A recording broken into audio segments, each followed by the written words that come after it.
हाय मैत्रिणींनो, सर्वजणी कसे आहेत? मस्त आहेत ना? मस्तच राहा. मी अर्चना लाईफस्टाईल या चॅनलमध्ये सर्वांचं मनापासून स्वागत करते. तुम्ही बघत असाल हे आवळ्याचा मुरंबा आहे.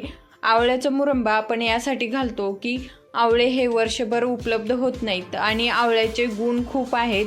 आपल्याला केसांसाठी, स्किनसाठी खूप उपयोगी आहे आवळा. म्हणून 12 महिने आपण आवळा खायला यावं म्हणून आपण आवळ्याचा मुरंबा करतो. तर अशा प्रकारे मी मुरंबा केला होता. एकदम परफेक्ट असा मुरंबा तयार झालेला आहे. तुम्ही बघू शकता इथे एकदम रसरशीत आणि एकदम छान मुरंबा झालेला आहे. चला तर मग आता आपण रेसिपीला सुरुवात करूया.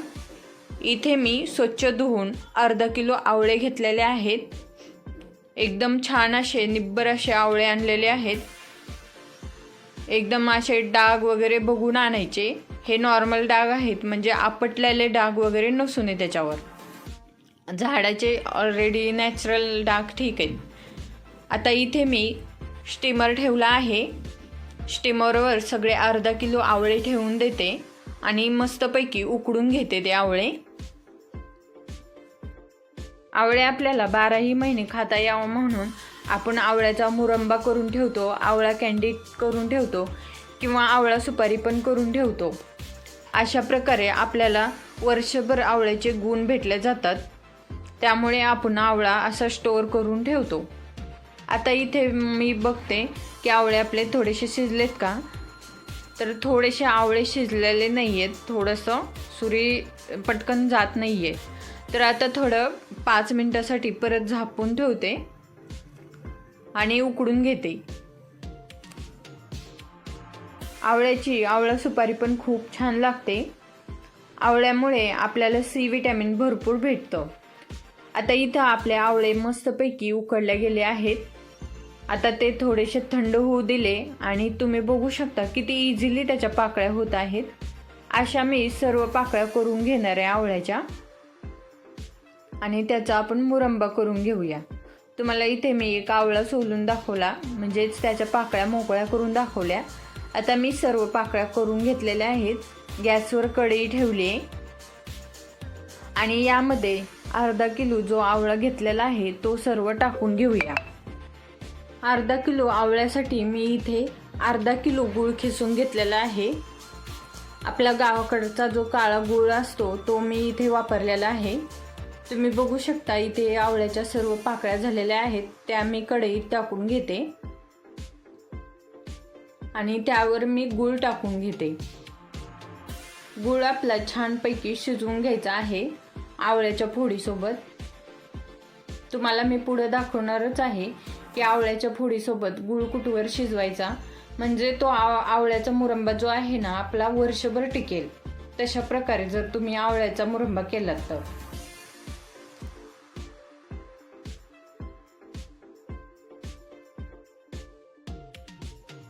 आता या आवळ्याच्या फोडीमध्ये अर्धा किलो गूळ घालून घेते. तुम्हाला जर थोडंसं गूळ कमी करायचं असेल तर फक्त 400 ग्रॅम गूळ घालू शकता.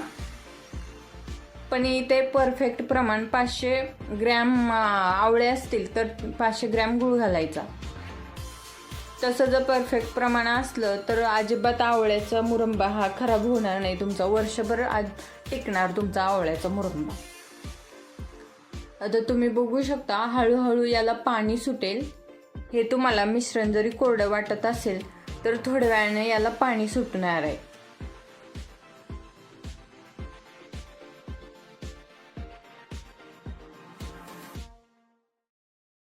यावर मी आता प्लेट झाकून देते आणि स्लो गॅसवर ठेवून देते.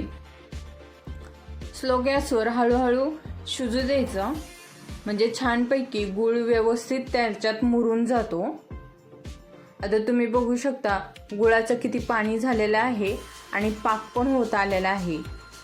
आता मी इथे तुम्हाला सांगते की वाटीमध्ये पाणी घ्यायचं आणि थोडंसं गुळाचा जो पाक झालेला आहे तो वाटीमध्ये ओतून घ्यायचा आणि बघायचं की परफेक्ट प्रमाण झालेलं आहे का नाही पाकाचा. आता हे शिजवून घेऊया व्यवस्थित.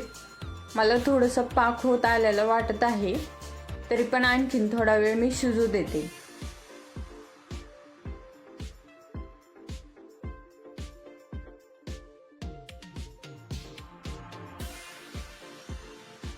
आता आपल्या आवळ्याच्या फोडी छानपैकी शिजत आलेल्या आहे. वास पण खूप छान येत आहे. आवळा आणि गुळाचा वास येतोय. आता इथे मी थोडंसं पाणी घेऊन त्यामध्ये गुळाचा पाक टाकून घेतलाय. तुम्ही बघू शकता एकदम अशी परफेक्ट अशी गुळाची गोळी झाल्यासारखी होते पाकाची. तर आता गॅस बंद करून द्यायचा. तशा प्रकारे झाला की गुळ. आता हा मुरंबा रात्रभर असाच ठेवून द्यायचा कढईमध्ये प्लेट झापून. आणि कढईच्या साईडनी ना थोडंसं लक्ष्मण रेखाची जे रेषा असते ते ओढून ठेवायची, म्हणजे मुंग्या आतमध्ये जाणार नाही. कारण आपण रेसिपीला एवढी मेहनत घेणार आणि त्यामध्ये जर मुंग्या गेल्या तर आपली रेसिपी खराब होणार. आता तुम्ही बघू शकता कसला कलर भारी आलेला आहे. एकदम चॉकलेटी कलर आलेला आहे मुरंब्याला. एकदम परफेक्ट असा आवळ्याचा मुरंबा बनून तयार झालेला आहे. तुम्हाला इथे मी उचलून दाखवते. आवळा आणि थोडंसं गूळ घेऊन एकदम रसरशीत आणि मस्तपैकी तयार झालेलं आहे. आणि हे थोड्या वेळाने काय होतं, आता हे सकाळ झालेले आहे. मी रात्रभर कढईतच ठेवलेलं आहे. आणि परत बॉटलमध्ये भरताना हे जे चिकटपणा आहे ना तो पण कमी होतो आणि आवळा एकदम छानपैकी मुरून जातो. मुरंब्याची शेवटची फोड जरी राहिली ना ती सुद्धा तुमची वर्षभर खराब होणार नाही. पण तुमचा वर्षभर टिकणार आवळ्याचा मुरंबा, पण वर्षभर टिकायच्या आधीच संपून जाणार, ही मी तुम्हाला गॅरंटी देते. कारण अशा प्रकारचा जर मुरंबा बनवला तुम्ही तर तुमचा आवळ्याचा मुरंबा लवकरच संपून जाणार आहे. आवळे संपायच्या आत असा आवळ्याचा मुरंबा करून घ्या. आणि तुम्हाला रेसिपी कशी वाटली ती मला कॉमेंटमध्ये सांगा. आणि अर्चना लाईफस्टाईल या चॅनलवर नवीन असाल तर चॅनलला सबस्क्राईब करा. पूर्ण व्हिडिओ बघितल्याबद्दल धन्यवाद.